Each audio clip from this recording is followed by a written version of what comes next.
Get to Tehran now, vowing to retaliate after the U.S. carried out self-defense strikes in Iran. That's what they're calling it, self-defense strikes. Our Ian Pannell is on the ground in Jerusalem right now. He's been covering the conflict. Of course, Ian, is good to see you, my friend. So people want to know right now, why did the U.S. strike Iran, and what is Tehran actually saying here? Yeah, I mean, the US described this as self-defense strikes. In other words, they thought that there was some kind of threat, some kind of potential threat against US forces who are obviously stationed in the region, particularly US naval forces who are operating in the Gulf south of the Strait of Hormuz. They say that they targeted, for example, Iranian missile launchers and fast boats, which they accused of laying mines in the area. The Iranians, for their part, are saying, look, this was an infringement of the ceasefire that had been agreed, and therefore, as a violation, they will retaliate. But I think it just kind of speaks to how tense this ceasefire is between the two sides. And although there's lots of talk about progress and some kind of peace deal, the reality on the ground is that things are still very difficult.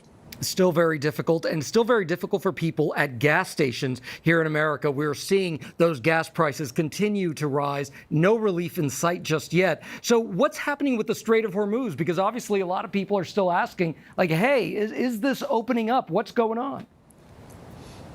Yeah, you're right? I mean, people are feeling it in their pockets, in their wallets. They're having to pay more for gas. And also there are concerns that it isn't just oil that goes through the Strait of Hormuz. There are other critical supplies, for example, the ingredients that lead to food prices. And there are concerns that food prices could also go up. I mean, the reality on the ground is, yes, there's some traffic getting through the Strait of Hormuz, which is essentially this kind of small sliver of seawater that runs from the Persian Gulf, the Northern Arabian Gulf, down to the Gulf of Oman. It's absolutely critical to 20% of the supply of the world's oil, and that is being controlled by Iran. The US, of course, has imposed this blockade, but Iran is also exerting control. Something is worth reminding people did not exist before the war. People are also searching right now, Ian, about the Abraham Accords. Why does Trump want to expand it?